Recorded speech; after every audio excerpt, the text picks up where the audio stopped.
So, welcome back to Third Age Reforged, and rather than peace on Middle-earth, we of course have a battle today, and the last alliance has chosen Christmas time when the snow is falling to invade northern Mordor to try and oust Sauron once and for all, and steal all the presents that I'm sure he wasn't going to give to his orc minions.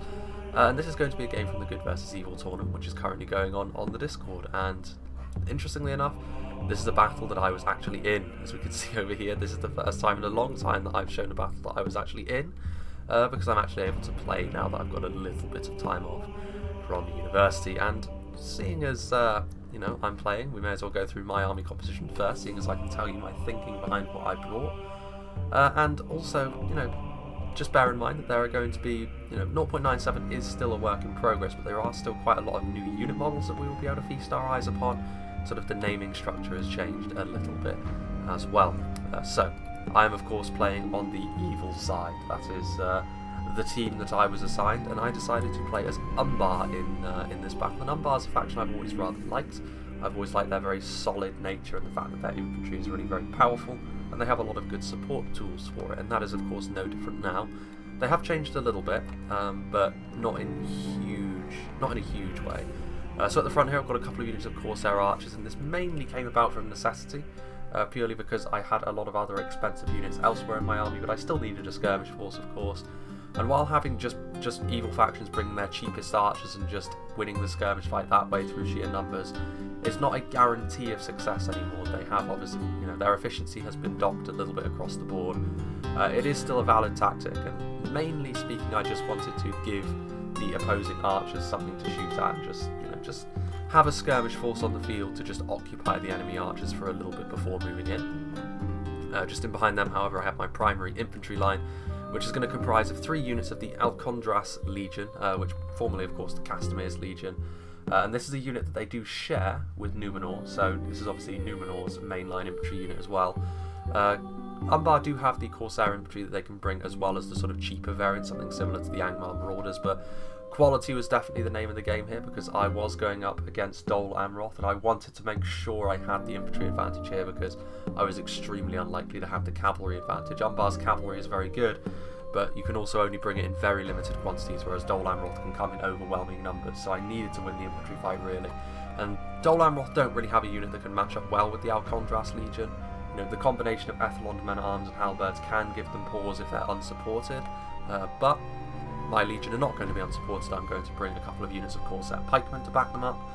This will have 2 effects. This will of course just anchor my line, make sure that it will be a little bit less appealing to try and rear-charge it with any Dol Amroth cavalry, but also the fact that they will outrange any Ethelond halberdiers and make it difficult for the Dol Amroth halberds to get set. So it should give my line a little bit more rigidity to it. I've also got 4 units of Balagir footmen. Now this is for a very key reason. Spearmen are now significantly stronger versus cavalry, and this was going to be my primary means for trying to keep Dol Amroth's cavalry at bay, Dol Amroth being the faction right across from me. And, you know, overall, even if I didn't need to use them against the cavalry, I could still use them as sort of makeshift infantry to try and push around the flanks and put pressure on, because ultimately something like the Tarnostian Guard from Dol Amroth are going to match up very similarly to something like the Balagir footman. Obviously, a lot of spears are going to be very, very important to try and shut down that Dol Amroth cav.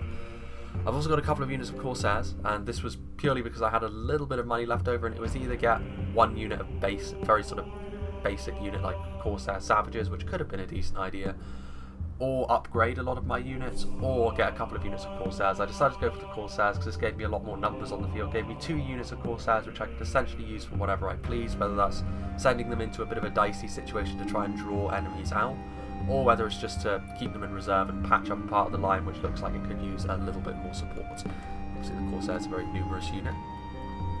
Another unit that I brought really with sort of trying to zone out enemy cavalry in mind was a couple of units of crossbow Corsairs, obviously terrible in a skirmish fight, but Umbar have got plenty of other tools to go into a skirmish fight with, so I wasn't too concerned about that. And also, even if I wasn't going to use them against cavalry, using them against an infantry line on this map particularly, because obviously this is a new map that was actually developed for the tournament, and it might look like an open field, but there are a lot of waves, a lot of trenches in this battle. So hopefully I was going to situate my crossbow Corsairs up on some higher ground and could start shooting into either some cavalry and infantry. That was the plan. At the back here I've got a unit of Balagir archers who have the armour upgrade, only a single unit of them, but I decided to bring a 3rd unit of archers just to sort of If my initial archers got mown down by something, I could then bring up another unit of archers to continue a skirmish fight, if it turned into an elongated skirmish fight, of course. And then I've got a couple of units here of the Abrazani Nadu Tariq, once again with the armour upgrades, obviously mace men. Considering that Lothlorien were in close proximity to Dol Amroth, this could have been a bit construed as a bit of a risky move, but this was going to absolutely make sure that the infantry advantage against Dol Amroth would be mine. Even if they brought the Haven Guard, you know, all of this infantry together would be, you know, something that Dol Amroth would not like facing at all. And then obviously some more Corsairs, but also my General's bodyguard unit is going to be the Warlords of Umbar. Now, Umbar do have a unit of melee knights now in the Alcondras Faithful, but I decided to go for the Warlords because I felt as if maybe having an offensive unit of cavalry would be more useful, purely because I could bring the melee knights, but there's only going to be so much I can do to try and hold back the Dol Amroth cav, and I was hoping that my spears would do that anyway. So I decided to go potentially for a little bit more damage in the long run. Now for my first ally, we have Eclipse 2500 of the Dark Cloud playing as Mordor, so they are very much on home turf here. We have some Orc fodder at the front, along with some Morannon archers. So obviously Orc archers in general are going to be sort of all quantity, trying to overwhelm units, similar to how they were in the last patch. And obviously it's still a valid strategy. It's not going to be all conquering as it was in 0.96, but it is still going to be the way the Orcs primarily go about things with the Morannon archers. Obviously the Orc fodder completely free, so you may as well bring them. Just in behind here we can see some Morannon infantry, obviously the main line, the bread and butter of Mordor. Again, in terms of overall quality, they're nothing to write home about, but they will get the job done, you know, in the numbers that they come in. You can't just send like any old garbage at them and expect them to win. The Morannon infantry do need to be sort of dealt with by units of higher quality than themselves. We've got some troll drummers obviously to keep the Mordor ranks in line. Over here we can see we have a troll catapult, so a bit of artillery to try and unsettle Lothlorien across the way. Some Morannon archers as well. Some Orc javelins, which again, if they can get situated into a good position, any sort of javelin is going to be able to do a lot of damage with that AP. We also have some more Morannon infantry back here, so obviously a lot of infantry here from Mordor, unsurprising. He's actually got 2 units of Black Legion as well. There's one unit over there near the trolls, but the Black Legion obviously fantastic pushing unit. Also a large shield value, so it's not going to be easy for Lothlorien to sort of try and mow them down from a distance. And obviously they come in pretty large quantities as well. There's the other unit of them there. We also have the Olag High, which obviously as battlefield juggernauts go, are going to be very, very effective. If they get situated against the right unit against Lothlorien, they can do a lot of critical damage. But if they do get singled out, Lothlorien are a faction which can deal with trolls like this fairly well, just due to their skill and their damage. We have the Mordor General, who is going to be in the Melkor's Chosen, obviously one of the strongest anti-cavalry units in the game. Very, very tough as well. They do have a slight shield value as well. So yeah, very, very strong in the cow fight, and that's pretty much the gist of Mordor's army for the most part. You know, they've gone for a little bit more of a troll-focused approach with their catapults, their drummers, and the Olag High. Then we have Peak, who's going to be playing as Isengard. He's got some Uruk-hai archers here on the front line. Obviously, as far, again, very similar to how other Orc archers go about their business. Isengard have got their skirmish priorities elsewhere, really. Their archers are really just there to try and get some quantity downrange and try and get the enemy to use their ammunition on them. Still, they will do that job. We've got the Uruk-hai Raiders as well, which again, this is something they have in common with the other Orc factions. This unit is going to be similar to stuff like the Morannon Infantry or the Angmar Marauders. Very numerous, you know, not necessarily the best in terms of quality, but you know, they will give you the numbers that you need on your front line to spend money elsewhere, because they're not overly expensive either. As we go right down the line here, he's got a lot of these Uruk-hai Raiders, which is probably a good thing, because numbers are something that as the evil team we need to leverage a lot of the time if we're going to be successful. We also have some Uruk-hai pikemen over here, which again, completely unsurprising from Isengard. You know, this is one of the central pillars of what makes them what they are. They've got good armour, and they can actually beat some very strong units as well. Like, you know, relatively speaking, the Guards of Osgiliath are going to be something that they will trade evenly with. So, you know, they are strong. You can't underestimate some of the Orc units, and the Uruk-hai crossbows, of course, the other very significant central pillar to Isengard, along with the pikes and the infantry. If they can get situated in the right position here, they're going to be able to wreak havoc on the enemy. And unlike my crossbow Corsairs, which are very, very vulnerable in the skirmish fight, the Uruk-hai crossbows have got a lot more armour, a lot more solid and durable to ranged fire. Then over here we've also got some Bane Guard, which is quite interesting. So we've got some shock infantry, so some AP coming from Isengard here, which again, Dale and Arthedain are the enemy factions on the other side here, so that will be very useful. Guards of Orthanc as well, obviously with the increase to spear effectiveness against enemy cavalry, the Guards of Orthanc have a bit more effectiveness there, but also just the fact that they are very, very tough. The Guards of Orthanc are incredibly tough to bring down. Big armor values, they do have a shield value as well, multiple HP, all of the good stuff. Saruman is here, fighting in Mordor alongside his allies. We also have the Champions of the White Hand. Obviously, in terms of cav to cav, I think they are still the most damaging unit in the game, I think, based on how people speak of them. Obviously, though, in terms of functionality, very similar to the Melkor's Chosen. In a melee cav fight, anything that they will bring will not want to go one-to-one with the Champions of the White Hand. They will want to go about dealing with them in some other way. And we also have a lot of walk skirmishers over here, so a lot of javelins going to be thrown, and they do have an anti-cavalry bonus in melee as well. More artillery from us. We have the Isengard Ballista, which is really, really good, honestly. There's no reason to ever bring a catapult as Isengard, to be honest, with the Ballista. It's so effective. With those projectiles, they should be able to do some nasty damage to the enemy armies should it get into position. But there are obviously the trenches that they can take cover in, so it's not a surefire thing. And more crossbows. And then finally, we have Angmar, who have laid out their intentions very clearly. They're going to move to meet up with Isengard right away to try and form a united front. He's got some Snaga Stalkers and Archers. This is Lucky Hussar playing as Angmar. He's got some Barrow-wights here on the front line, which obviously Barrow-wights still the ultimate melee tar pit. They've had their speed increase, but they've also lost one of their HP, so they're not going to be quite the same as they were in the last patch in terms of functionality. But overall, they're still going to be used in much the same vein. We have some Goblin Band back here as well, which with their stats as spears, they're going to be more useful as well. It's actually going to be worth bringing them sometimes now.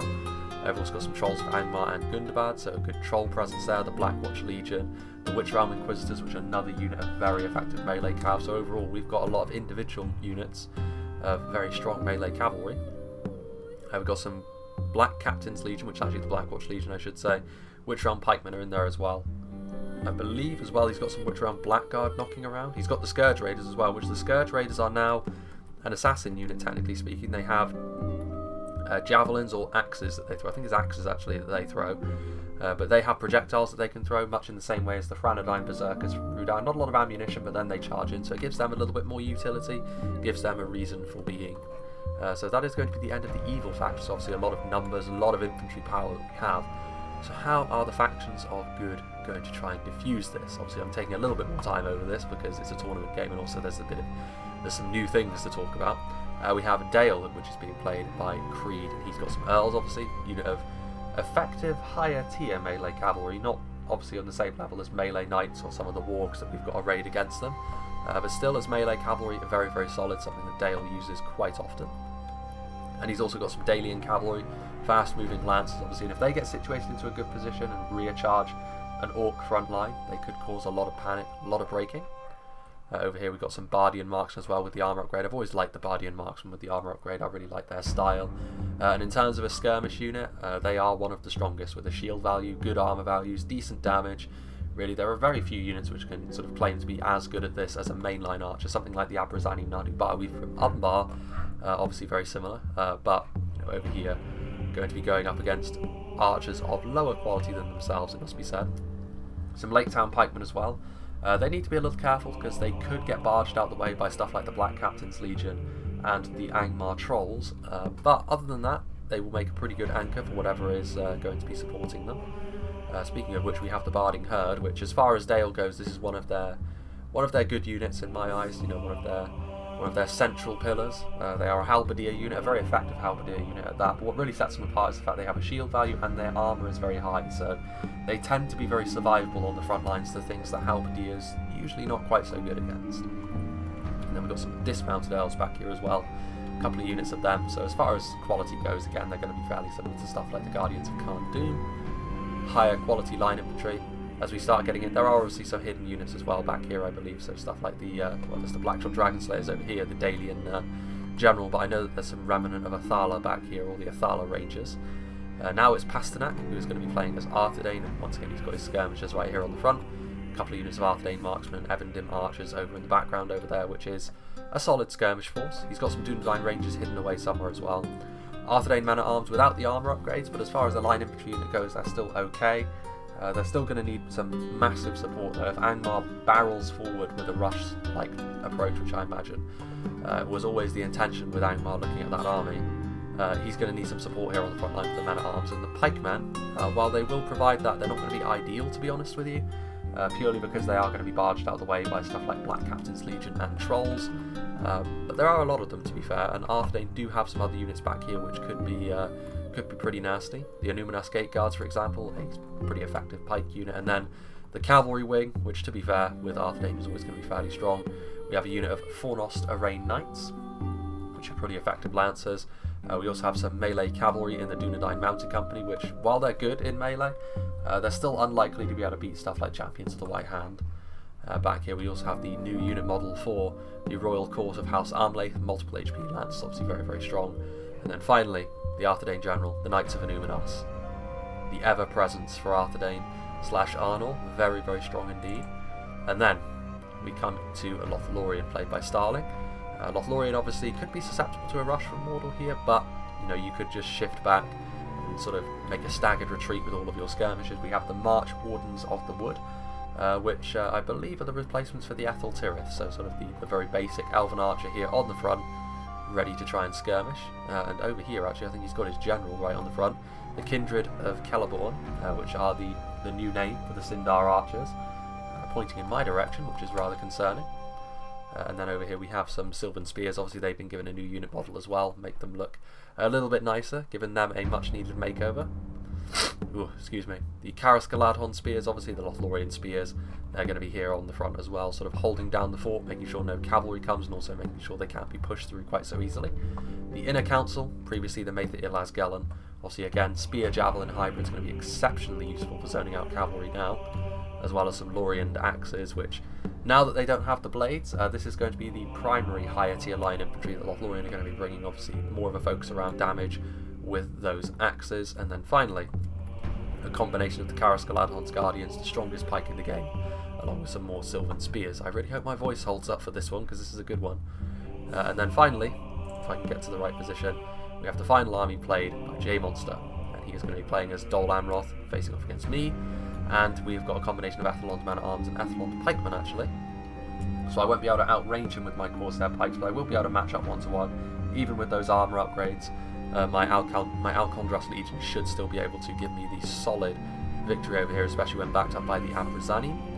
He has a skirmish force, obviously of Dorena and Il Archers, which, as far as our archer forces goes, it seems like we had the same idea, where we had just sort of, we would bring them, but they would really only be for occupying one another. The real battle would be fought elsewhere.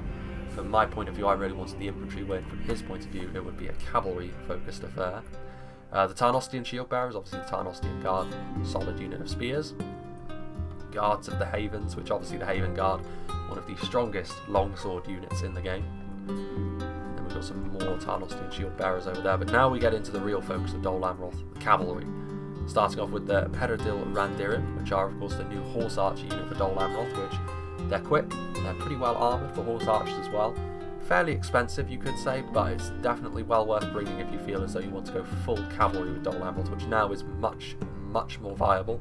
It's certainly a hole in Dol Amroth's army that they sorely need closing if they were going to be seen as one of the Cav superpowers, which they now are, which is good for them.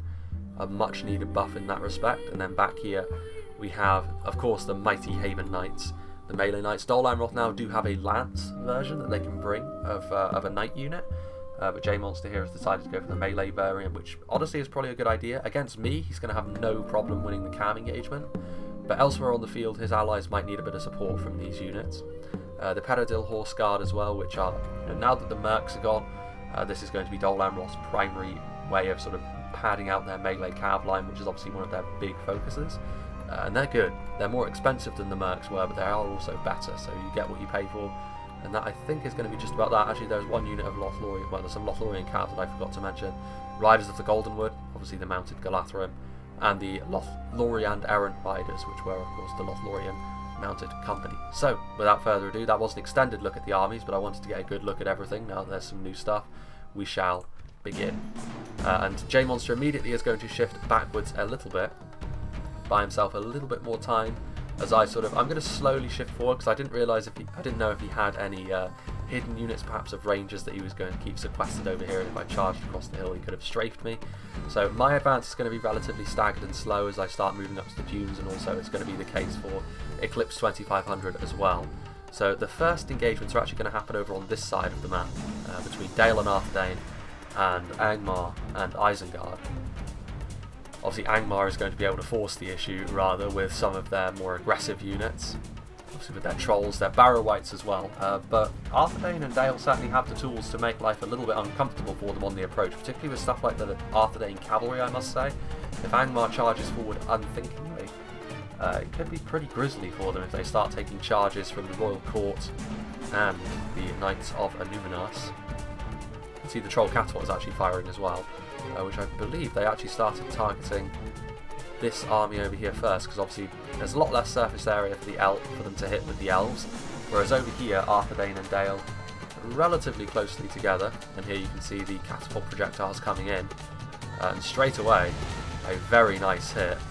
Unfortunately for them, the terrain, while it is going to be protecting them from the archers, sort of funneled the catapult shot right into them there, and that's a couple of Arthedain pikemen, but the main unit that took the losses there were the Barding Herd. So again, a good hit from the Troll Catapult there. Obviously ranged bombardment is something we could have focused a little bit more heavily on. If Angmar brought some catapults, if I brought some catapults as well, we could have tried to bombard the enemy, but artillery is always a bit of a risk. Artillery, if the enemy really wants to, they could just put all of their stuff into loose, and the casualties they would take from expensive artillery would be relatively minimal. Meanwhile, you can see over here now, J-Monster now being the target of a bit of bombardment as well. Riders of the Goldenwood taking a solitary unit model loss. Unfortunately, however, the catapult shots didn't carry on quite as far as we would want. Getting a nice juicy hit on the Tarnostian shield bearers and the guards in the haven is also going to prompt the Riders of the Goldenwood to turn tail and run, but it's also going to alert J-Monster to the fact that he is now the target of the bombardment, so should he need to, he can shift his guys, and he is going to start spreading them out a little bit to make the catapult a little bit less of a problem. As the snow falls, you can see that slowly but surely Lucky Hussar is going to move forward, and Isengard and Angmar are going to be moving as a twosome into the united defence of Dale and Arthedain, which they have a lot of pole arms which can keep infantry at bay, but I feel as though Angmar's pick here was pretty decent as far as that. It's not too surprising to see a lot of trolls and barrow wights and Blackwatch Legion from Angmar, but even so, this is still going to turn out to be a pretty solid move, because a lot of those pole arms will be a little bit less scary to deal with from that perspective. Still relatively slow, feeling one another out, because again, we could have rushed as a whole team, I feel like. I would have probably taken the short end of the stick from that with all of Dol Amros's cavalry, but we could have done it. But the terrain of the map makes that a lot more difficult. All of the trenches, all of the dunes that you have to go up and down, it's going to exhaust your men a lot quicker. It's also going to make it take a lot longer to get to the enemy lines, and that's going to give the enemy obviously a lot more opportunity to shoot from afar, to sort of move their line into position to try and deal with where the biggest threats are, give their cavalry time to get into a nice position as well. So while Angmar clearly wanted to be very aggressive, they do need to be careful with the difficult terrain features of this map. It's also true over here. Well, the Troll Catapult's actually taking a bit of a beating, but fortunately it is a Troll Catapult, so it's quick, and also its crew is going to be obviously far more resilient to this sort of thing. But the Troll Catapult trying to get into a position where it can bombard more effectively, but they are going to be zoned out by the Peredil Randirim from Dol Amroth. Obviously very nice horse archers, which they won't kill the Troll Catapult, of course, unless the Troll Catapult just sits there and takes it, but it will, of course, zone it out, which is going to be good from a red team perspective. As you can see that my army is still very slowly sort of shifting over the dunes. Dol Amroth, the furthest army back from me, or from our team I should say, so I'm just sort of trying to be, gotta be careful, because if I charged forward, that cavalry would have absolutely mutilated me. Meanwhile, speaking of being mutilated by cavalry, these Uruk-hai archers move forward a little bit too quickly perhaps without support, and the Dalian cavalry is going to charge forward and get some kills, but they are in loose, so the amount of damage they do is honestly very, very limited, and the Warg skirmishers are in close proximity as well. The Dalian cavalry are also going to take some ranged fire. The Dalian cavalry are going to want to steer well clear of the Wargs. The Wargs going to be able to get a volley off? They are. Hard to see the javelins against the dark backdrop of the terrain, but the Dalian cavalry very effectively they're being zoned out. But we do also have now a bit of a back and forth between the ranged units. The Warg skirmishers, of course, once their hit points are expended, they are going to be easy pickings for a unit like the Bardian marksman. The Arthedain cavalry from Pasternak also moving out to the flank over here. The Warg skirmishers still loitering within 10. Hello. Another catapult shot coming in here, and a nice hit actually into the Dora and Ernil pikemen. Unfortunately a miss there, but again the catapult just trying to soften them up for the main advance. Peridil Randirim going to try and move forward to try and zone that out again. Again, a very grazing shot. Unfortunately Dol Amroth obviously very wise to this in loose formation. They're still taking some hefty losses, but it's not as bad as it could have been. It's not as good as it could have been from our perspective. The Peridil Randirim once again trying to zone them out, but at this point the catapult is next to the support of its own archers, so there's going to be a limited amount Dol Amroth's horse archers are going to be able to do to try and defuse that particular situation. Meanwhile, the Uruk-hai crossbows are over here on the front line, which the crossbows are a juicy target. They are taking a little bit of range fire, particularly from stuff like the Bardian marksmen, so again though, they are better at dealing with this sort of thing than my units would be, and perhaps they feel as though catching this high value cavalry unit is going to be worth their time, but even so, this is going to be tricky.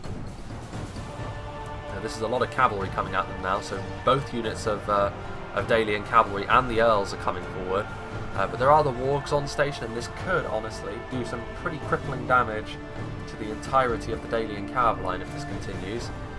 More bombardment coming in on Arthedain, getting some nice hits dealt to them. As the Wargs come forward once again, the champions of the White Hand are also here, which means the Earls are good in melee against other cavalry, but they are not going to stand a chance against the champions of the White Hand, so the Earls are going to have to get the hell out of there. They are also going to receive some support from the Arthedain cavalry at this point though, so the initial skirmishing is slowly but surely turning into a fully fledged cavalry war over on this flank. This unit of crossbows, however, has been well and truly rolled, to be fair, both from a combination of cavalry charges and ranged fire. Perhaps it could be construed as a little bit of a waste, but provided that Isengard can turn this to their advantage by killing off a lot of the enemy cavalry, they could turn it to their advantage pretty quickly, because that would of course facilitate a fast and furious Angmar advance. Here come the Royal Court House Armley.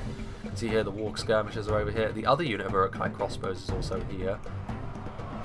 The Royal Court House Armley charging right in. That was a bold move to charge in on the champions of the White Hand. If it had been the Knights of Enumenas, with their higher charge bonus and their cavalry bonus perhaps, but not the Royal Court House Armley, they would have been much better served going after something else. And now the Isengard Ballista is also going to open up on the Dalian front line. A fully fledged cav engagement now breaking out. The Earls of Dale getting into the Warg skirmishers, which, the Earls could win that. They are Warg skirmishers after all, rather than the dedicated melee Wargs. But now a second unit of them comes in. They're also going to receive some support from the crossbows. That is likely to turn this fight around pretty quickly. The Dalian cavalry is going to have to come forward and try and salvage this situation. The Royal Court of House Armley have been utterly vanquished.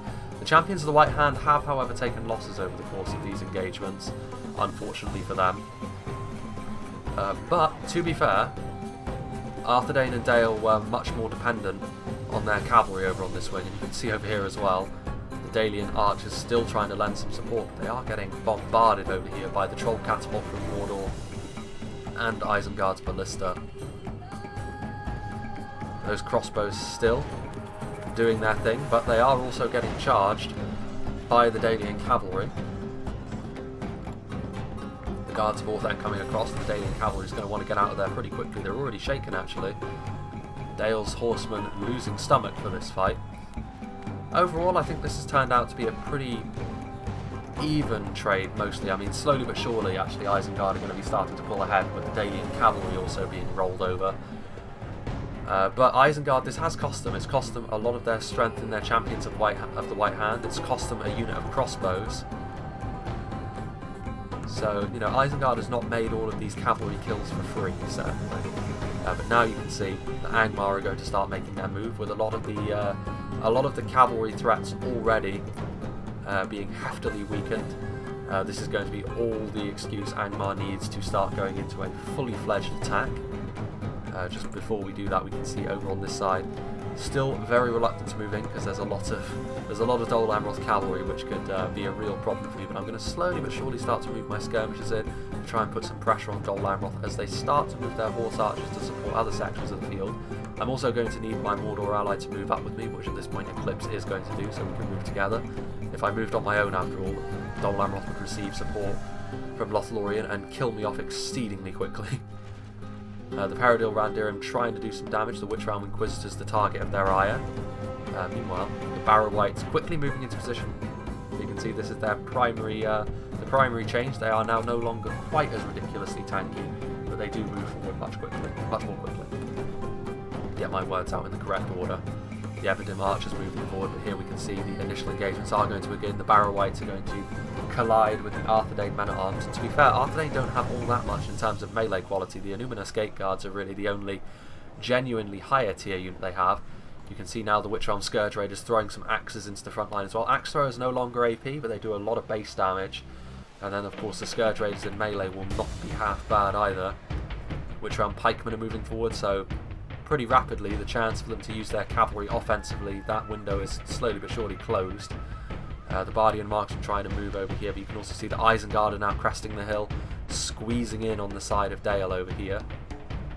Dale are going to be trying to hold the flank, it seems, whereas Arthedain are going to be the ones to try and take the full fury of the Angmar advance, which, when Angmar come forward in force, you need to be ready for it, otherwise they are going to toss your salad. And of course with the Witch Realm Pikemen here as well, even the Arthedain Pikemen are not going to be able to sort of rely on their phalanx to try and keep all of this infantry at bay, but it doesn't really matter too much anyway because the Black Captain's Legion are on the way forward, and pretty soon Arthedain's neatly constructed lines are going to start to look a lot less neat. Actually, the Black Captain's Legion just holding back for a minute. Barrow Wights, however, victory seems certain. You can see already the Arthedain units on the front line.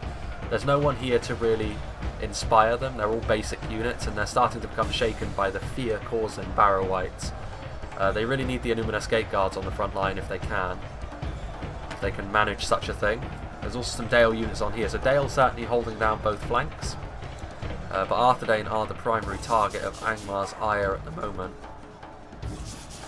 Just keeping an eye on the minimap there, you can see that slowly but surely the engagement is also going to start on the other side, but the Goblin Band are moving up. Spears. Witch Realm Scourge Raiders. More pikes are moving forward. The Arthedain Pikeman. Over there, you can see Dale's cavalry has swung out very wide, as well as Arthedain's cavalry actually.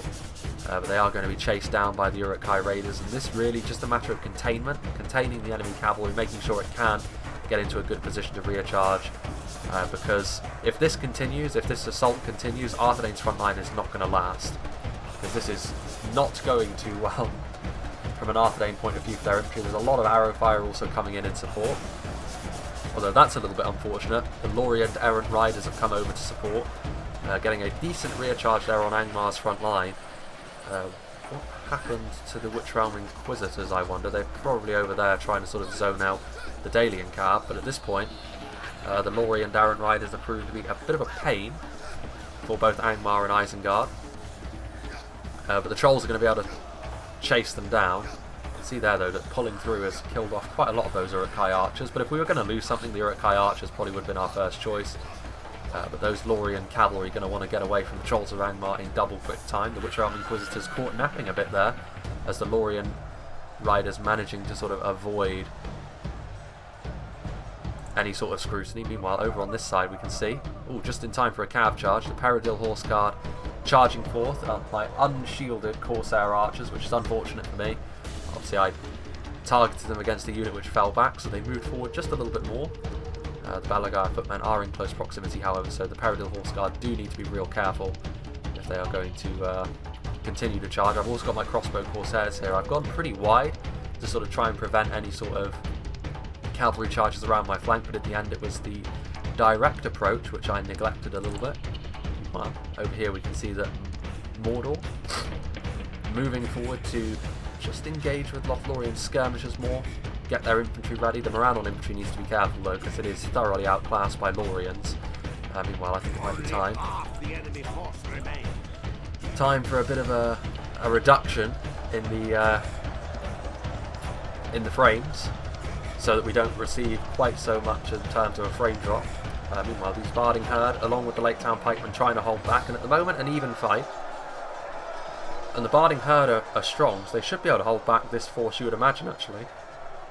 The Witchram Scourge Raiders are already shaken.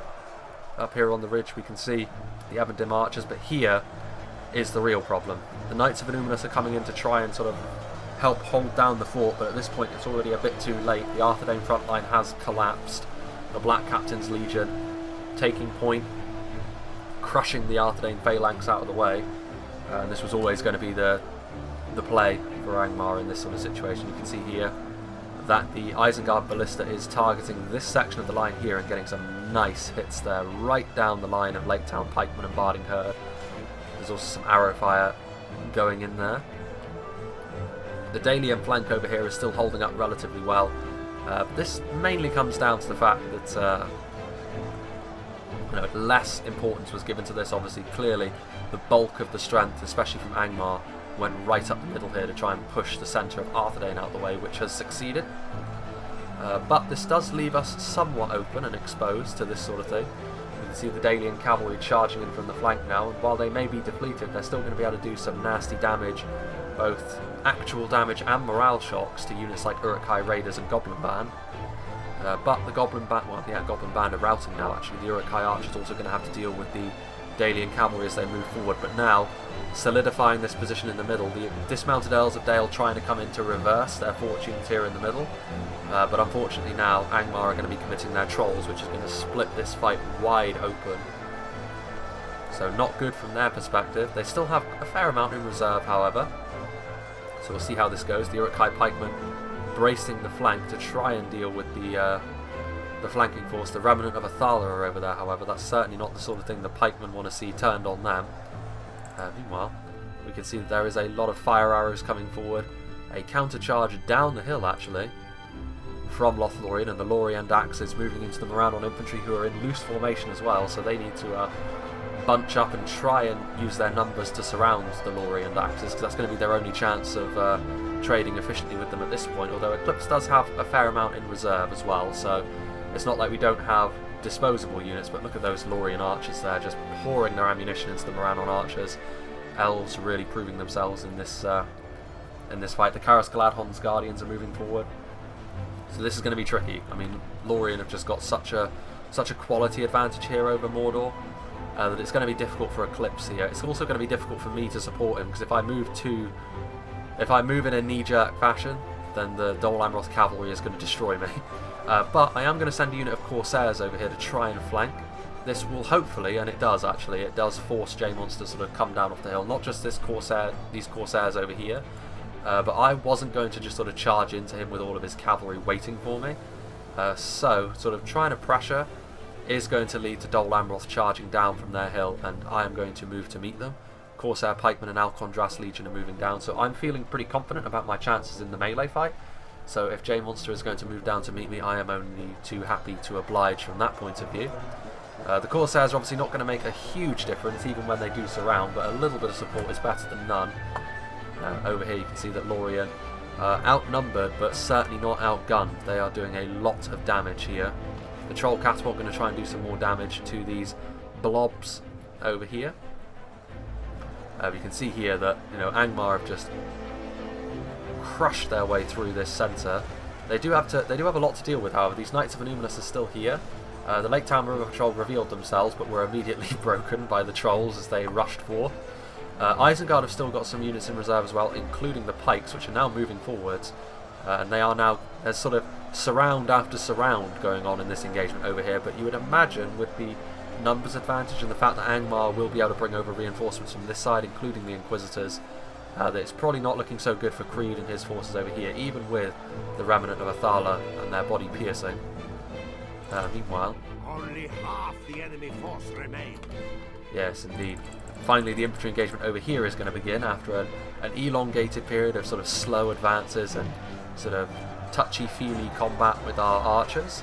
finally we're going to see an engagement between the Alcondras Legion and the Ethelon men-at-arms, which obviously, as far as infantry quality goes, I have a fairly noticeable advantage here. So the Alcondras Legion is such an effective line infantry unit. Dol Amroth, the Ethelon men-at-arms are not bad, especially when you upgrade their armour, but they are outgunned here to the point where even the Dol Amroth spear is going to have to be sent in to try and shore up this line, because Dol Amroth's strength really rests in their cavalry.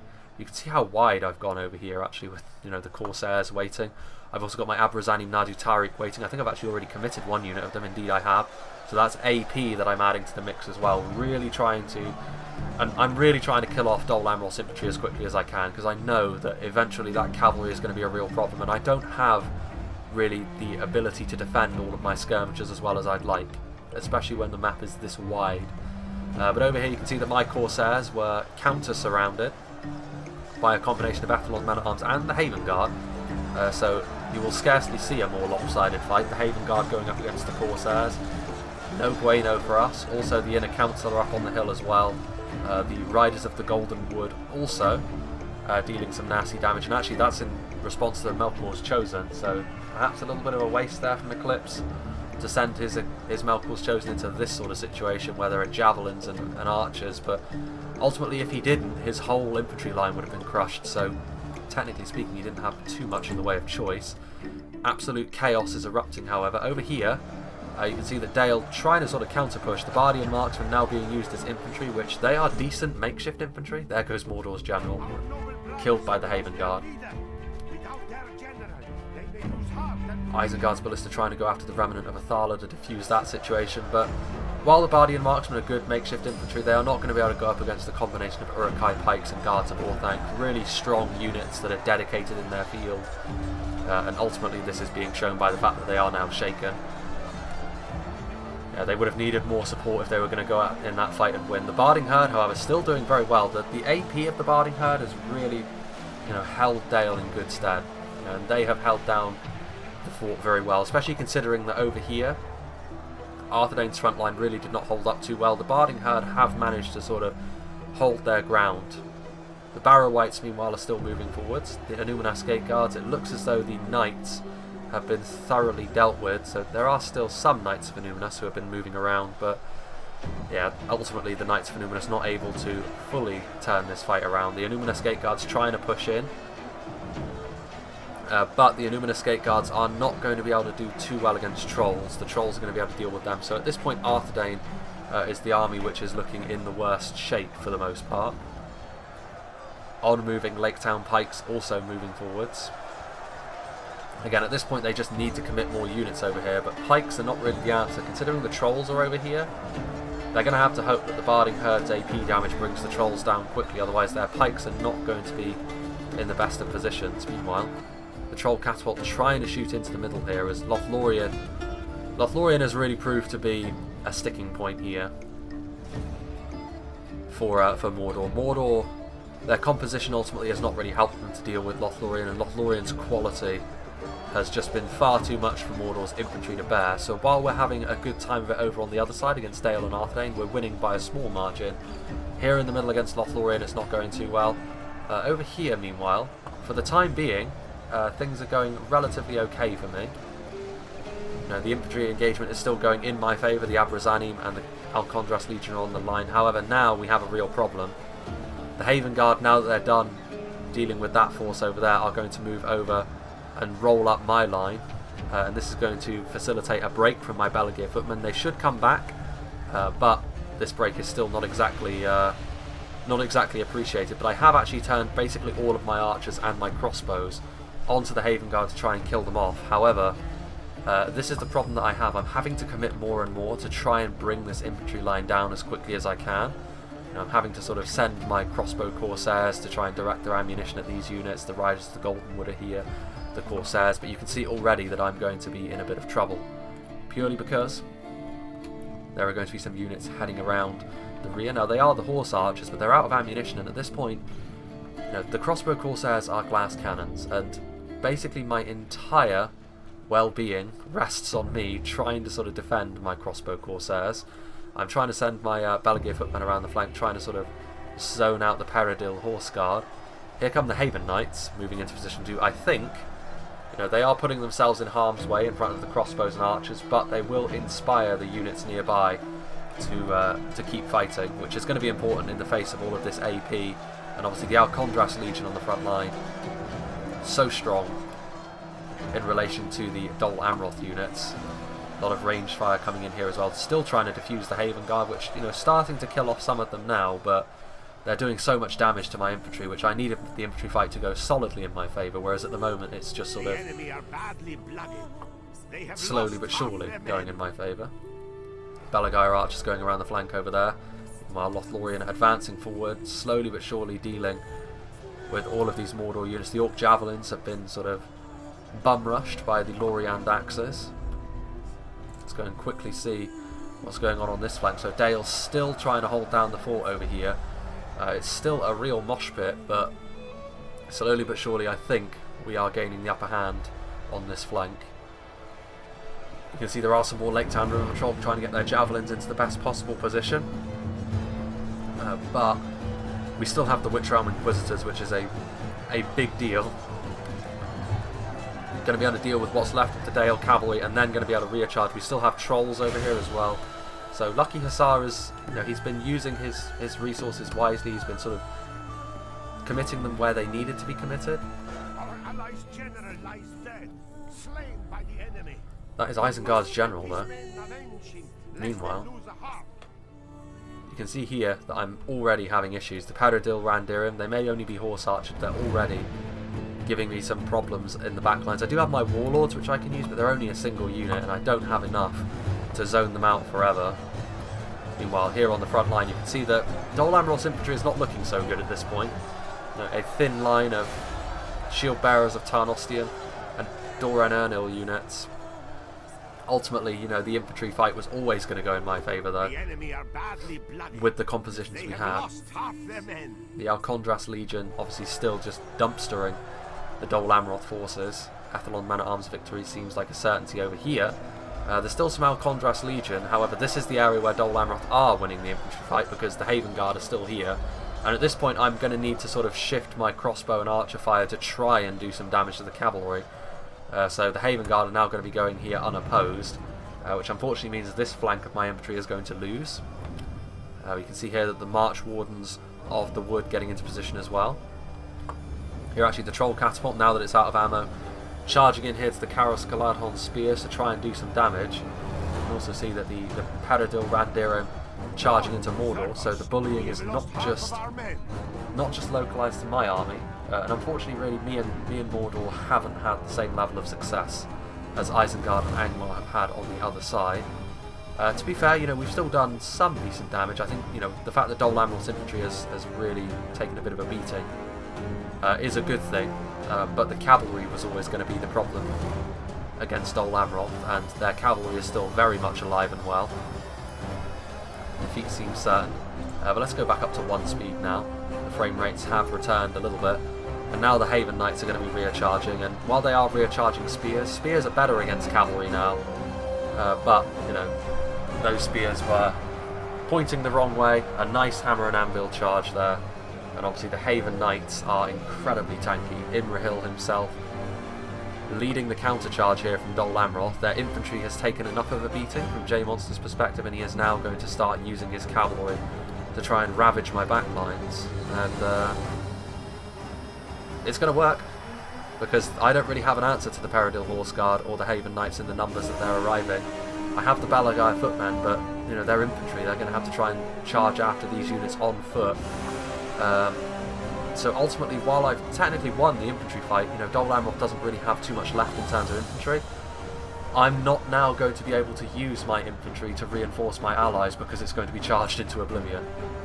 Which is unfortunate from my perspective. The one unit that I probably will have left at the end of all this will be my Belagair footmen, because this is going to be the unit which Dol Amroth is going to want to avoid. But the Belagair footmen are also not exactly the late game powerhouse that you would probably want. Obviously low attack values and the spear malice on top of that.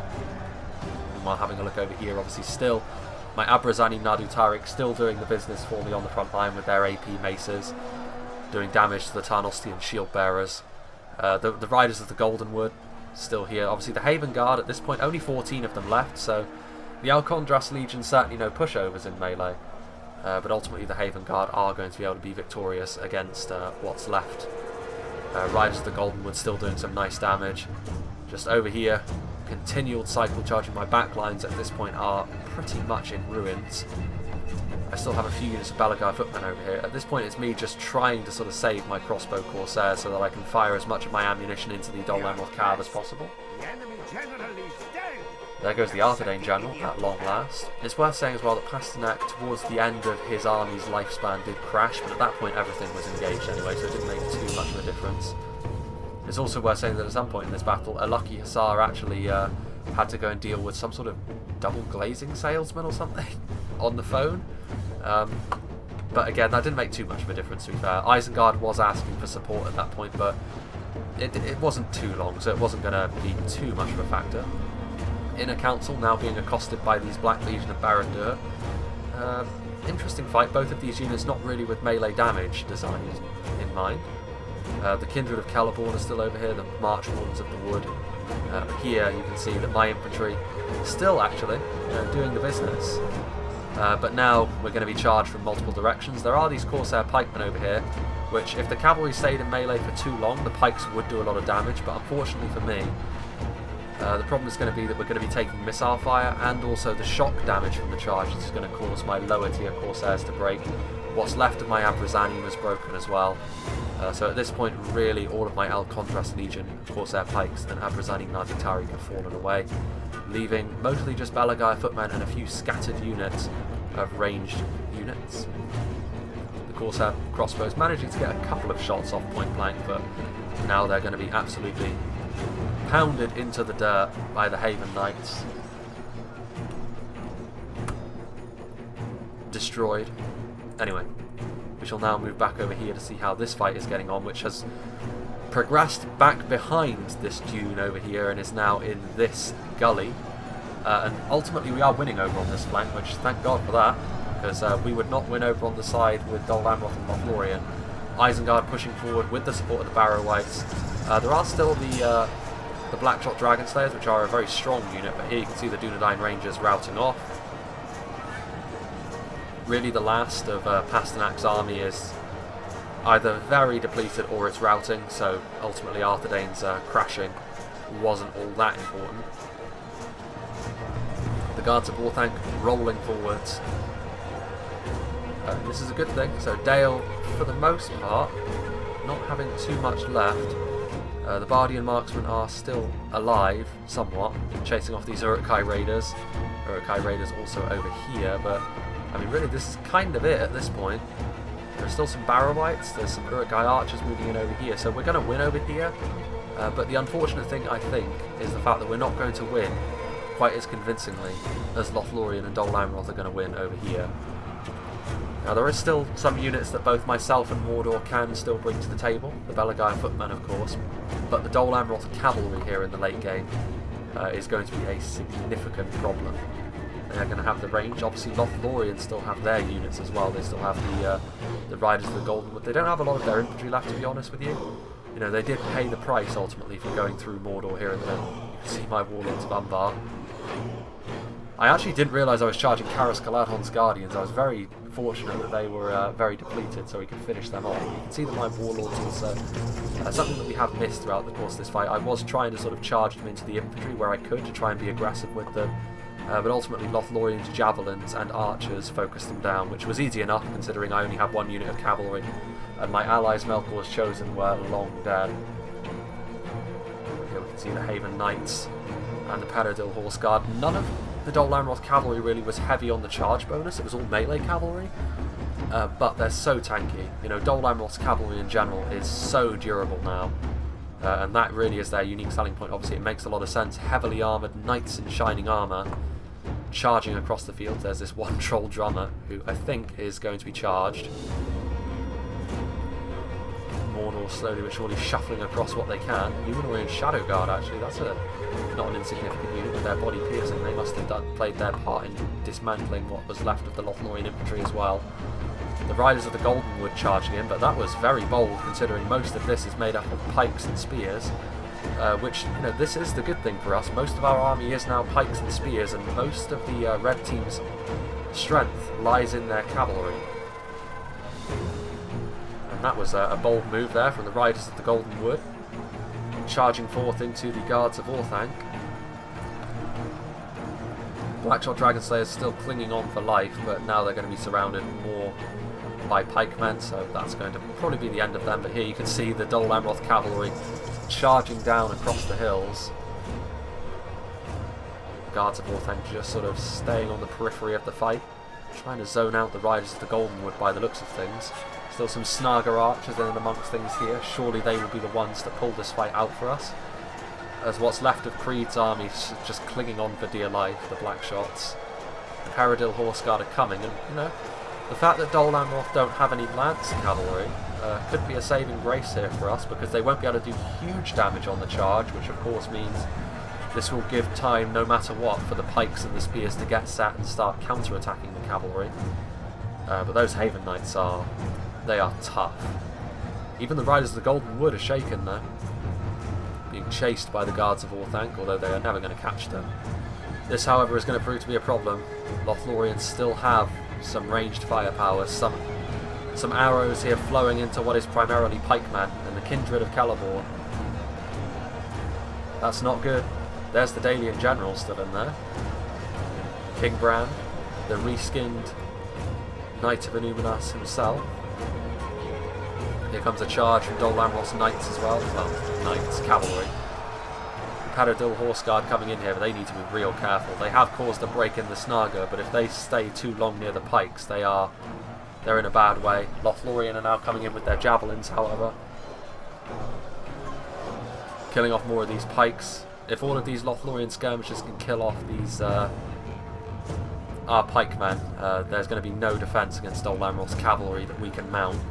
Fortunately, however, you can see that I do still have 3 units of Balagear footmen coming across here, which Dol Amroth neglected to charge into the dirt. So, provided these skirmishers are left undefended, I will be able to occupy them. Now, the Kindred of Celeborn will of course be able to defeat Balagear footmen relatively easily, but at this point, if we can just occupy them, I mean, it's real close, this fight. You can only see here that, technically speaking, we've killed more of the enemies, but in terms of quality, the enemies still have a they have a big advantage in terms of quality at this point. The only sort of elite unit we have left are the Guards of Orthanc. Other than that, we're dealing with sort of Goblin Band and basic pikes and spears, whereas they've got Haven Knights, Kindred of Celeborn, Paradil Horse Guard, Lothlorien units in general of high quality. Well, there goes the Dalian General at the very least. The Guards of Orthanc finishing him off. Creed doing his best to cling on for dear life, which at this point, you know, may have bought enough time for his allies to come in here. Here comes the final Witch Realm Inquisitor, the Angmar General, clutching his torch and giant mace. Oof, there goes the final Rider of the Goldenwood, killed off by that Troll Drummer. But here come the Haven Knights, and I think they're going to try and assassinate the Angmar General as they come in here. And they're going to be successful here, you would imagine. And there they go. Angmar losing their general. At this point, morale could be a real issue for us. It always is for evil. Meanwhile here, I tried to move in to try and occupy these skirmishes as quickly as I could, but unfortunately the Balagear footmen a bit sort of isolated. Morale is going to be an issue for me as well. Umbar's morale is generally higher than Orc morale, but these are only basic units, not my elites. My elites are long dead. I still have my warlords, actually, I think, who are running around somewhere, but with the colour of the terrain, it's a little bit difficult to see a lot of Umbar's army with how they blend in, which actually was... It was funny when we were playing in the game, in the chat, when they realised my Balagear footmen were still alive and cresting the hill, creeping up on them. But obviously at this point my Balagear footmen, there's a limited amount they can do, especially against Lothlorien units on foot. They're also being charged. The Kindred of Celeborn at this point are out of ammunition, but that's not the end of the matter with them, because obviously they're so strong in melee. My Balagear footmen have returned from routing at the very least. Flees the battle. Run down those worthless peasants. So this... The allies have fled the field. They cannot be Well, there goes Mordor and I believe Dale. Well, that could be Arthedain actually. I think it might be Arthedain. One player has admitted defeat. Here, though, you can see the March Wardens of the Wood going up against my Belagaya footmen. However, we're going to be receiving support from the Uruk-hai pikes at this point. And here come the Haven Knights. The Haven Knights so strong. You can see that my general is the only unit of my cavalry that I have left alive. He's trying his best. Obviously, I need to avoid the Haven Knights. At least avoid a direct charge from the Haven Knights. I'm going to try a cheeky little stab in the back here on one of them, which doesn't work, so I'm just going to drive by them. The Belagaya footmen, they're doing their best. To be fair, they did well not to rout in that situation, taking a full charge from the Haven Knights. But there's a very limited amount they're going to be able to do here. They are now receiving support from the Guards of Orthanc, however. The Kindred of Caliborn, we don't really have an answer for the quality on foot either. I'm trying to get some kills with our Pharazon as I charge around. Haldir is still alive as well. We're going to win this fight up here though. The Wardens of the March were going to be killed off by the Uruk-hai pikemen and one of my Belagaya footmen. You can see here it's so close. So close.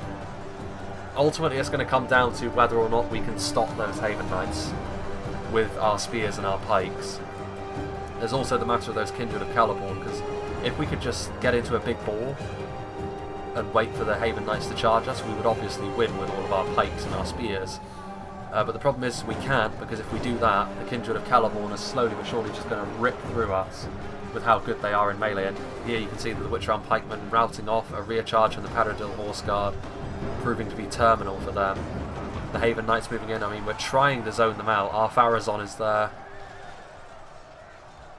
We're actually going to win over here, you would think. Yeah, the Haven Guard still alive, but you know, going up against Guards of Orthanc now, although they are receiving support from the Inner Council, even in these little fights, it's so back and forth. But here you can see it's these two units here which it's looking more and more like we're not going to have an answer to. The Haven Knights and the Kindred of Caliborn just too strong for the units we have left. I pray the course of this battle changes, because defeat seems almost certain. Well, there goes Angmar as well, so at this point it's just myself and Isengard left standing, and I don't think we're going to have enough.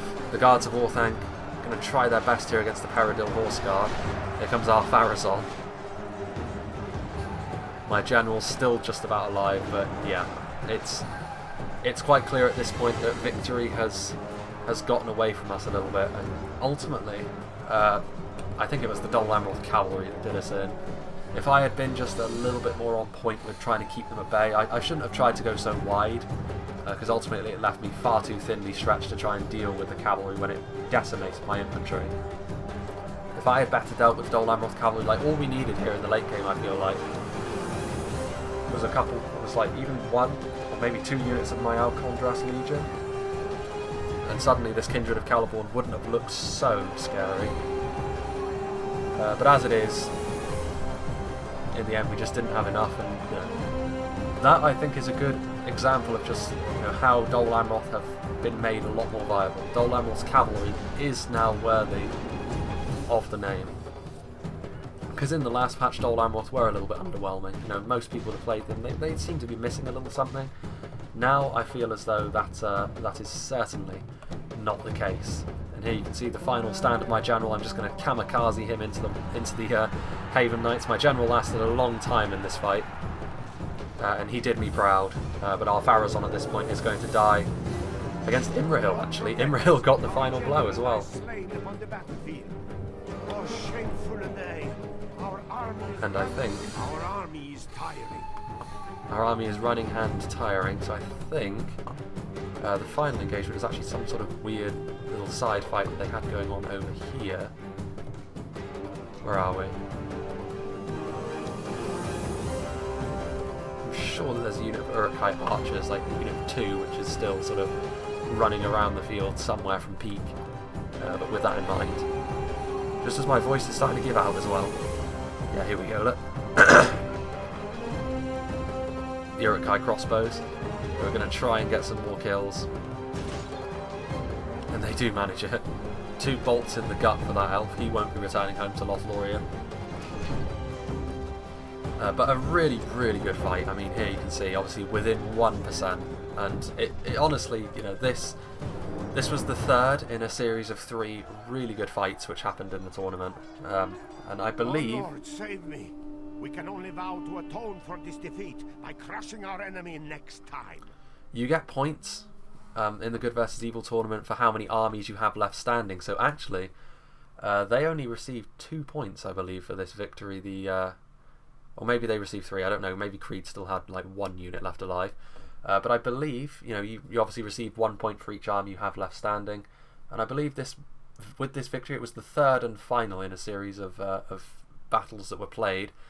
And I believe this gave the good side an 11-8 advantage going in to the following day. So obviously, yeah, very good. And I feel as though, you know, this showcases exactly why I think this is a good one. Things are really starting to look good. You know, and I think it says quite a lot when I was having a lot of fun while I was just being rolled over by a cavalry heavy army, which usually I can't stand. But this time I was still having fun, which speaks volumes, I think, about the hard work which has been done on 0.97, and it's looking real good. And it's worth saying as well that battles such as this, team-focused battles moving forward, are going to be the primary focus of Reforged, mainly because 1v1s, balancing things around 1v1s, it's more difficult because it's always going to lead every faction towards having a very similar sort of play style, and it's why in the past sort of factions in a 1v1 there's always been sort of 1 or 2 play styles that things have revolved around, which were effective and everyone used, and it got very stale. So instead of balancing things around 1v1s, they're now balancing things around team battles and the interplay between teams, and I think that's a good thing, because for the most part anyway, a lot of people play sort of these third age games with sort of larger battles, even if it's just a 2v2. You know, 2v2s and bigger battles are what people primarily do. So I think balancing it around that is the way forwards. And obviously, you know, the thinking is that in the very likely absence that there isn't going to be any sort of Lord of the Rings strategy games coming out for the foreseeable future, this is the option that we're giving people. You know, well, we are giving people. You know, this is obviously J Monster's words primarily, not mine, because I'm obviously not a dev, and you know, he deserves a lot of credit as well. I think, you know, J Monster made these maps. You know, Gondorian Smith also set this tournament up, which has been a really good idea so far. I think it's gone really, really well. And yeah, if you want to get involved, it's still not too late, I believe. If you want to get onto the Discord and sort of ask to be a tester and get put into the tournament, you can pick your side. You should definitely pick Evil, so you can be on my team. Having a look at the battle itself, however, you can see obviously the good factions got far more in terms of kills, because obviously, you know, we had more men deployed, they had less. Arthedain obviously drew the short straw, with Angmar deciding to deploy most of their might against them. Angmar obviously getting the most kills on the field, which certainly doesn't surprise me with how effective their rush was against Arthedain. And Dale, to a more limited extent, Dale getting a decent amount of kills because of simply how many orcs they were fighting against. I actually had the most men deployed on the field, which is surprising considering I was the one non-orc on our team. But Lothlorien doing very well. Lothlorien against Mordor was a fight which Lothlorien did, you know, performed very well in. Mordor really struggled, you know, mainly because of their composition. It wasn't really because of how Eclipse played, because I feel as though how he set out his formation was good, but ultimately he had no answer for the quality that Lothlorien was bringing to the table, which Mordor do have some units which they can use to sort of try and equalise in that sort of fight, like Temple Executioners, but even so, it was always going to be a little bit tricky, I feel, as like for Mordor in that middle fight against Lothlorien. And obviously myself did okay in terms of kills. You know, that was mostly in the infantry fight where I was doing very well, but as soon as J Monster turned loose his cavalry, my army basically fell to pieces, which ultimately allowed J Monster's cavalry to then move on and go on to win the game ultimately, I think, for the good team. I feel as though the Dol Amroth cavalry was definitely the MVP there, because it killed me. It did a lot of damage elsewhere. The horse archers were a factor right from the beginning of the fight, and ultimately the Haven Knights were what gave them the strength to win that fight in the end. So having a look at what did the damage for me, it was the Alcondras Legion. Obviously on the front line there against the Dol Amroth infantry, they were really solid. My Corsair archers didn't do very well. The Warlords did okay. They were mainly dealing with the stragglers of the Lothlorien army, it must be said. I was trying to get as many kills as I could to try and rob them of that elven quality in the late game, but ultimately it wasn't enough. The Abrazani Nadu Tariq did okay as well. One unit I think got charged and shot before it could really lay down some damage, but the other one got 158. One unit of crossbow Corsairs, unfortunately for me, was charged relatively early as well. The other one, however, did lay down some effectiveness, killing off quite a lot of Dol Amroth infantry, doing some damage to the Haven Guard, as well as getting some shots into the Dol Amroth cav, but ultimately not enough. not enough. You know, I feel as though if I had just guarded my flanks a little bit better, that my crossbow corsairs would have done more damage to the Dol Amroth cavalry, and this fight could have gone very easily in the other direction. But it was so close that ultimately, if any one of us on our team had done something a little bit more efficiently, we ultimately could have won that.